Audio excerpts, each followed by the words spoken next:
Welcome back to another episode of Create a New Tomorrow. I am your host, Ari Gronich, and today I have with me Shawn Harper, former NFL offensive lineman, and offensive is correct.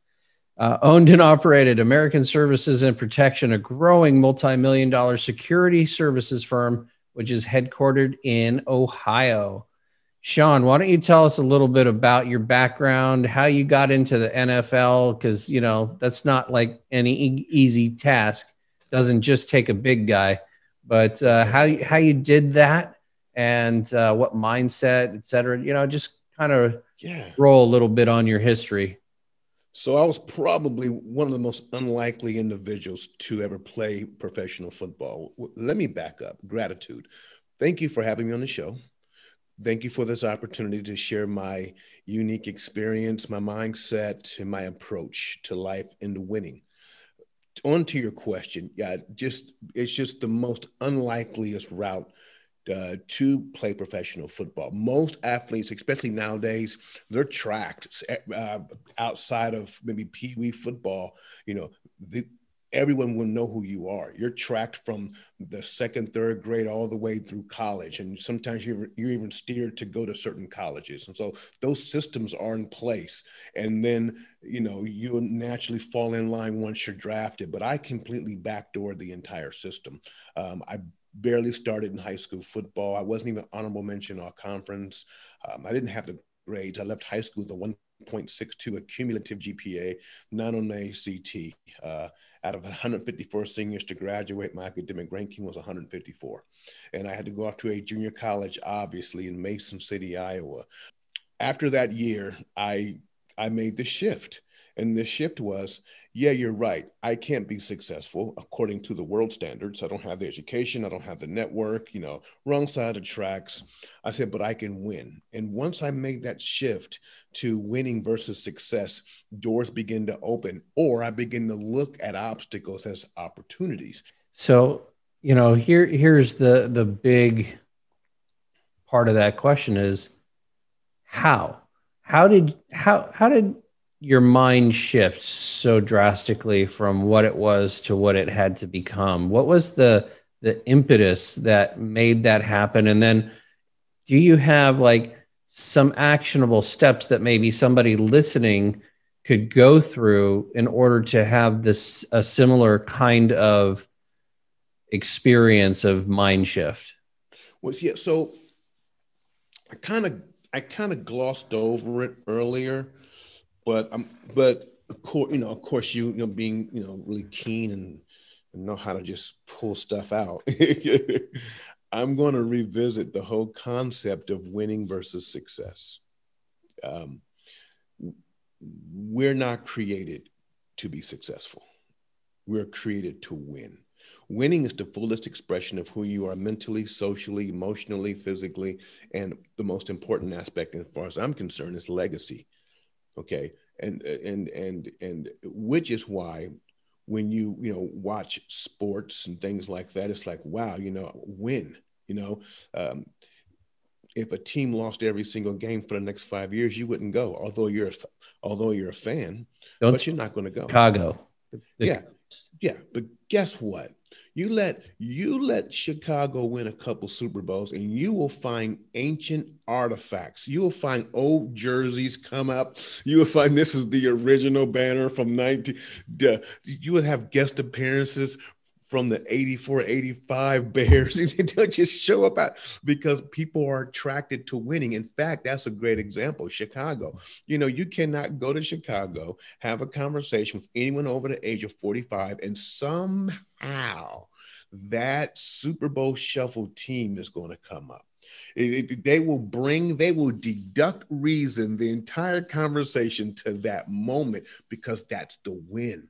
Video games, man, we spend so much money. Why? It's because we are attracted to winning. The casino, billions, winning. In fact, everyone who's listening to me right now, you're one of 2 or 3 million sperm cells. You were the one that fertilized the egg. Winning is a part of your your actual DNA. You are a winner. So when you embrace winning versus success, your eyes begin to open and you begin to look at different aspects of life like, wait a second, first and foremost, I'm a winner. Here's the things that pull out. I'm the kind of guy, I listen for the things that people don't say. And so I read in between the lines, I see the gaps. So you're talking about winning and success being a separate thing. My interpretation of that would go, being a winner doesn't mean beating somebody else, means beating the previous version of yourself. And so a success might look differently to somebody who just beat their previous version of themselves. Like they may not have beaten somebody else, but if they beat who they were the day before, they're a success and they're a winner. Yes. Success says, according to the world, think about this. Success is a rule change. Okay. You're successful if you have a lot of money, if you have a lot of status. We'll even allow likes to be considered that of being successful. If you look the part and you have a lot of material wealth, for the most part, you're a winner. Or I'm sorry, you're successful. That feeds right into the elite's pockets right there. The car, the house, all of that. They changed the rules. They shifted the game. They don't talk about relationships all that much. They don't even talk about your health all that much. But they talk about materialism, status, and wealth. That is the determiner of success. And that's why people are so big in production and they're not big on reproduction, which is congruent to who you are. We are created to not only to produce, but to reproduce. So then bears the question that I'm sure you prepared yourself for a retirement from the sport. That doesn't necessarily happen with most of the athletes. A lot of athletes, at least that I've worked with, they've had the experience of having to retire or being forced to retire either by injury or some means, and having not prepared for that next phase financially or otherwise. So how did you prepare for retirement, and what would be some suggestions that you might have to other athletes and people in the industry? Very few things can prepare you for retirement. You have to understand, I am a trained, as far as football is concerned, I was a trained assassin almost. I mean, I've been playing football since the second grade. Football is like that's Shawn, the football player. It's your identity. Second grade, eighth, ninth, 10th. The diet. You're used to the coach. Do this and do that. It's just. And then one day, at the professional ranks, one day, bow, it stops, or you stop it. So now all that inertia is still moving towards sports, and your body responds every summer. And or if you walk into a locker room, you smell it, just you're still there. And your mindset, your personality, it has been shifted. And so one of the things that I've done is that in my mind, I haven't left the game. I'm on to a different game. Absolutely. That's amazing. So let's transition a little bit, since you're no longer on the field.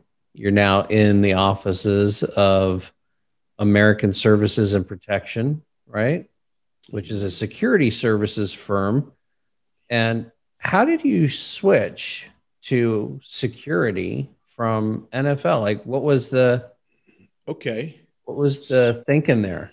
So my brother had a security company, and he kind of basically turned it over to me, and that's the long and the short of it. But from a psychological standpoint, it's the same. I'm a left guard, left tackle, and so guess what? I'm protecting people. My client's my quarterback. Don't let your quarterback get sacked. It's the same thing. Yeah.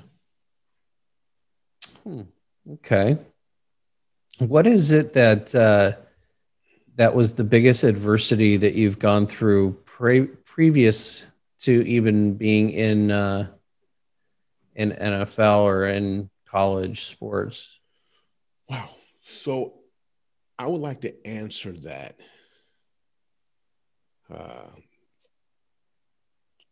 I would like to answer that from the outside of Shawn perspective. Are you going to speak in third person? No. But I'm going to tell you the greatest pain and the greatest impact, and I'm measuring that because I'm still dealing with that. And that was the absence of my father growing up. There's something about a daddy, a father. And if any men, if you hear me, listen to me, boy, I tell you what, my body, my soul, my spirit misses my daddy. Now, the good news is that he came back to our security company, through our security company, and he was with me for the last 20 years of his life. Every day. We employed daddy. I saw him every day. Loved him. Well, he wasn't always love. There was a lot of hate. Towards the end, it was love.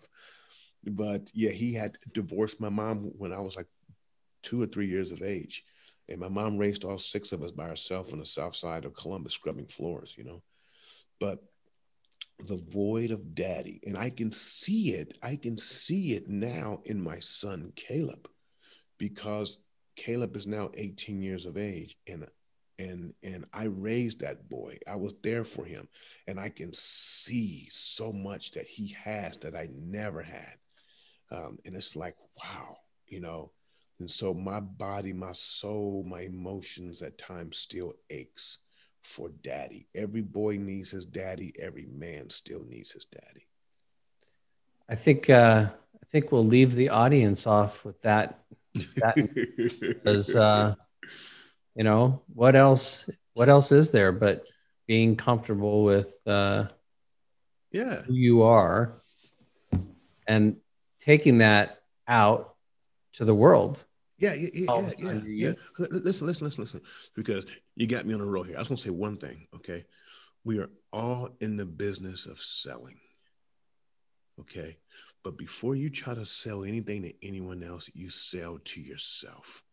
Sell yourself in the mirror. You sell yourself. You're awesome. You're this and you're that. You sell yourself before you sell to anyone else.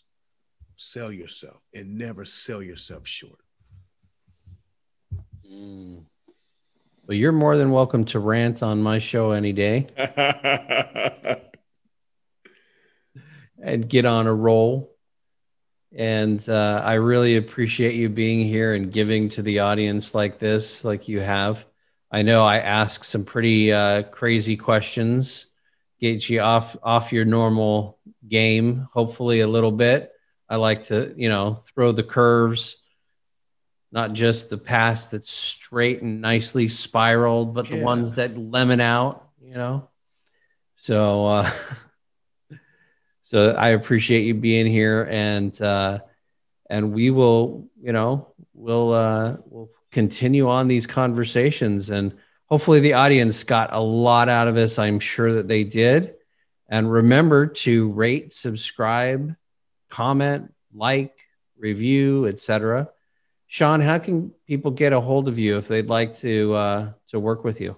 Yeah, so my actual website is shawnharper.org or shawnspeaks.com. Yeah, use shawnspeaks.com. I'm giving away a free chapter of my book, and it's Shawn Harper Wins, WINS, .com. And no, don't worry about that. Go to shawnharper.co. You'll get the full book. I'll give you a full book. You get the full book, The Winning Edge, Understanding Winning Strategies and Tactics. Since we've talked about that and you pulled that out, go to shawnharper.co. You'll get the entire book for free. You ain't got to go to Amazon. It's yours.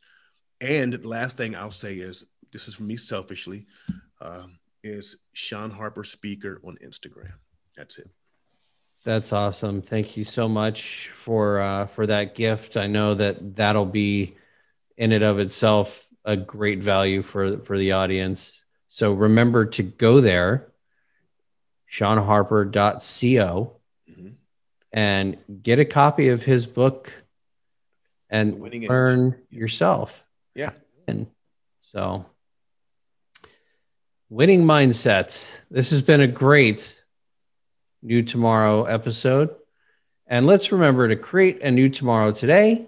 Activate your vision for a better world. I am your host, Ari Gronich. Thank you so much, Shawn, for coming on. And we be out.